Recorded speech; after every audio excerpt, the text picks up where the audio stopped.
gente quer saber um pouco sobre investimento. Vocês hoje trabalham na Road Investimento. Mas o que é a Road? Como que vocês chegaram? Como que chegou na Road? De onde que surgiu a ideia? Por que vocês estão lá hoje? Então, na verdade, saindo um pouco daqui de Dracena, fui morar um tempo em Marília, comecei a me interessar pelo mercado financeiro, a priori, e depois em São Paulo fui fazer faculdade, trabalhar no mercado financeiro, aprendi um bocado por lá desse tema, e a gente começou a perceber, né, falando com parentes, com amigos e tal, a dificuldade que era encontrar pessoas especializadas, que soubessem do assunto, que pudessem agregar um valor, que pudessem proteger um capital, né, de quem estivesse investindo. É muito comum, a gente via muito na época, isso na década de 2010, 2020 ali, que foi mais ou menos lá para 2015, 2016 que isso ficou evidente, que assim, faltava opções, faltava produtos, faltava pessoas que pudessem orientar adequadamente. E a gente vê pessoa que, poxa, o pessoal trabalha tanto para juntar uma grana, né, para poder se preparar para uma aposentadoria, para poder investir legal, para ter um padrão de vida bom. E a gente vê depois esse valor sendo corroído, né, ou por inflação, ou deixando de ganhar, ou até perdendo, dependendo de, né, enfim, que tipo de aplicação você poder entrar.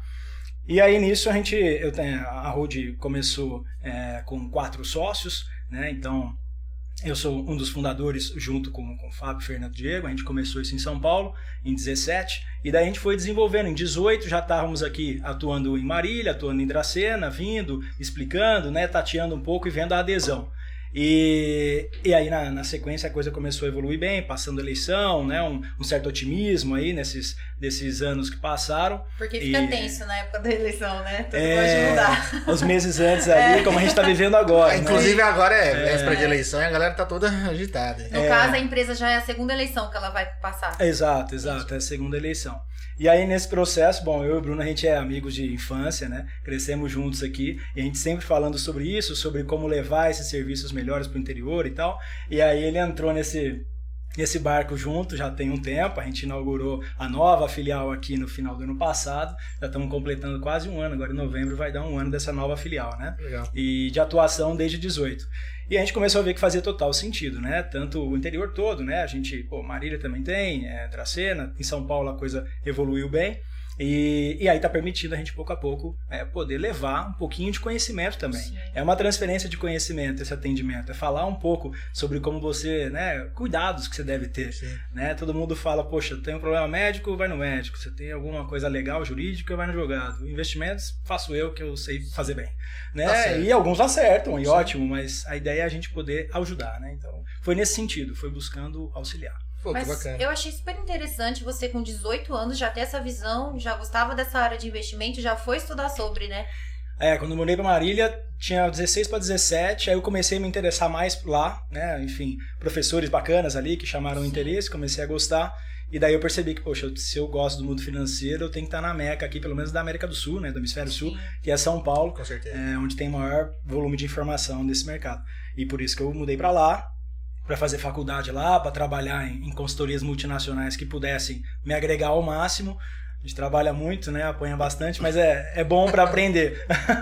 Então foi esse o caminho. Né? Então... É que aquele famoso assim, a primeira vez que apanha, nunca mais. Já aprende.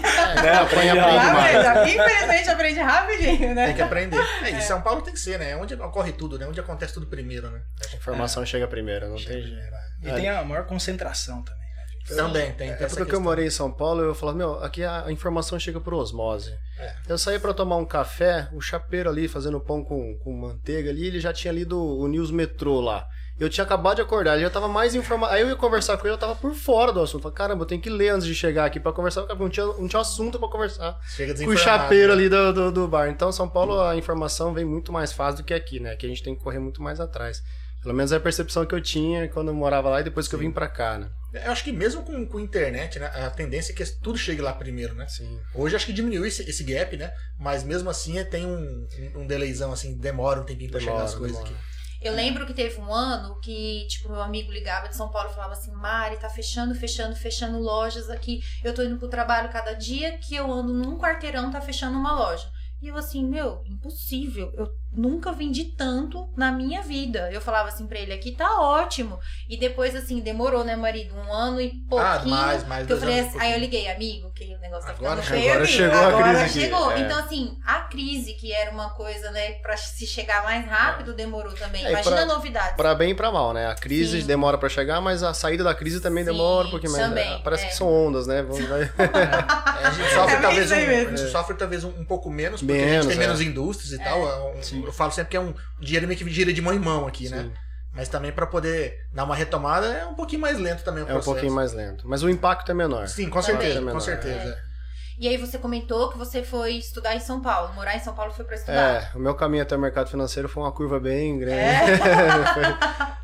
Fui bem influenciado pelo Marcelo. Como que é? Até encontrar o Marcelo? Bom, o Marcelo eu conheço desde os 6 anos de idade. A gente tá. sempre conversou muito, sempre fomos muito parceiro. E a gente sempre se acrescentou muito em informação e em tudo mais. Eu sou formado em Direito, fiz em São Paulo a minha faculdade, depois fiz especialização em Direito Tributário, porque tem uma família de empresários, uma empresa, então assim, sempre gostei muito dessa área. A parte tributária é um setor sensível dentro das empresas, né? E eu tinha bastante sensibilidade para esse assunto e acabei me especializando, fiz uma subespecialização em hold familiar, sucessão patrimonial, enfim, fui derivando para esse lado. Tava sendo formado pra estar ali dentro mesmo. Né? Exatamente. E a parte... Tá certo, né?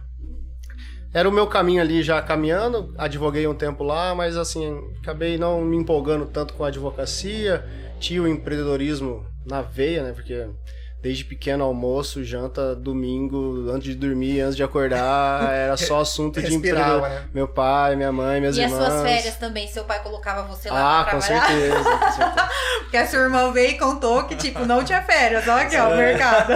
Não, eu lembro assim que eu tinha 16 anos. Não, 16 anos eu já fui morar fora, mas eu tinha uns 14 anos e aí tinha uma moda aqui em Dracena, todo mundo tinha aquelas jogas, aquelas coisas. Sim. E eu queria porque queria aquilo. E meu pai, não, você é menor, não pode, tal. Não, mas eu quero, aquela briga. Ele falou, então faz o seguinte, trabalha, junta, eu te pago um salário, a hora que você tiver o dinheiro, você vai lá. Aí, tá bom, então eu ia lá todo dia à tarde, trabalhava, até que... Aí quando eu comprei a jogo, eu fui embora fora, não nem aproveitei. Quando chegou, fiquei 6 meses aqui e fui embora.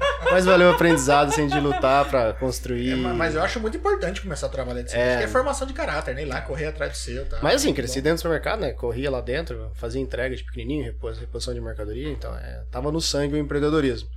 Acabei depois fazendo um curso de filosofia, que é uma área, assim, por um hobby, né? Que me trouxe bastante conhecimento pessoal, me abriu muito a cabeça. E eu vi que, assim, a empresa da minha família é maravilhosa, eu adoro tudo ali, aprendi muito, tô há 10 anos aqui dentro, foi uma universidade pra mim, acho que nunca aprendi tanto na minha vida. Mas meu pai tem a história dele, meus tios têm a história deles, construíram essa empresa aí há 50 anos, que tá fazendo agora, a Rede Troiano. E eu sentia muita necessidade também de empreender, de colocar na prática aquilo que eu tinha aprendido, aquilo que eu acreditava, sem muitas barreiras, porque tem aquele choque de geração, que é normal de qualquer empresa familiar, cada um tem um ritmo, a família tem um ritmo, a gente chega novo, empolgadão, enfim. E terminei minha pós em filosofia, já estudo mercado financeiro desde 2013, 2014, quando eu comecei a investir pessoalmente, só pra mim e tal. Então já tinha uma base legal. E conversando com o Marcelo, cara, tem uma baita oportunidade, né? Você tem um apelo comercial, você já conhece um pouco do mercado. Vamos conhecer melhor o nosso projeto, você vai ver que tem aderência e tal. Bom, a gente começou a aprofundar as conversas, começamos a negociar. Chegou um dia que a gente tava tomando uma cerveja lá em casa, acho que já era 3 horas da manhã, como sempre. A culpa foi da cerveja. da cerveja. Aí eu falei, quer saber, cara? Já que eu confio muito no que ele fala, nas ideias dele, e ele tá enxergando um horizonte que até hoje eu falo, caramba, mas você enxerga longe pra caramba. O cara usa um óculos, não, tem que subir nas costas dele pra enxergar tão longe assim, mas confio muito na opinião dele, no que ele tá enxergando, a gente colocou no papel e, eu falei, cara, vai ser muito legal porque eu vou ter a oportunidade de empreender, fazer uma coisa que eu gosto muito, que é mercado financeiro, gosto muito de estudar, me aprofundar nos temas, então tenho feito isso. Porque assim, pra gente atuar na nossa atuação de agente autônomo de investimento, a gente tem que ter todas as certificações. Não é uma profissão assim, quero agora, então, não. Acabou. Tá. Então, assim, é uma prova super difícil de passar. Eu estudei um bom tempo, o Marcelo me ajudou bastante com o material, fiz cursinho e tudo, passei, tirei minha certificação, o Marcelo já tem dele há mais tempo. Quando regularizou tudo a minha certificação, poderia trabalhar como profissional. Aí a gente ampliou a filial aqui, que foi agora em novembro de 2021. E aí, desde então, eu tenho entrado nesse mundo de cabeça e tô adorando, assim, é maravilhoso. Porque não para de estudar, né? Não dá. Não dá, porque vocês dormem quando acorda, tudo mudou, né? Tudo mudou. E porque não é só aqui, né? Se fosse só aqui, já era muita coisa. Sim. Mas a gente tem que estar acompanhando um bocado do que acontece fora. O mundo mesmo, né? Tudo influencia aqui, tudo né? influencia. A gente tem a questão macro, né? Tudo que acontece no mundo impacta no Brasil, porque o Brasil, perto do mundo, em termos de financeiro, investimento, é muito pequeno. Então, um espirro lá fora atinge aqui, não tem jeito. Tipo, muitos falavam assim, o que eu tenho a ver com a guerra? Muita coisa. Total, né? E não impacta só o presente, impacta produtos que vão vencer daqui 5, 6, 10 anos. Tudo isso vai tendo um efeito em cascata. Produtos novos surgem todo mês, né? Estratégias novas, o mercado muda todo mês, todo o tempo todo, então a gente tem que se adaptar às novas tendências de mercado, aos novos produtos, e o perfil do investidor muda também. Sim. As pessoas mudam constantemente, né? Cada hora o investidor que está ali com você, ele tem um sonho novo. Então a gente tem que estar muito atento, que é um dos principais papéis nossos, é entender o perfil, os objetivos desse investidor e buscar o produto que é ideal para ele. Não adianta uma pessoa extremamente conservadora que está pensando em aposentadoria, eu quero falar para ele em produtos de alta volatilidade. Eu vou frustrar ele, trazer talvez uma sensação de perigo, que ele não está afim. E outra coisa, uma pessoa extremamente arrojada, nova, que está querendo vencer rápido e tem aquela ambição, você colocar ele num produto extremamente conservador, que ele vai ficar frustrado também. Então fazer essa leitura exige muito estudo pessoal das pessoas e também técnico dos produtos e do mercado. Então é um estudo constante.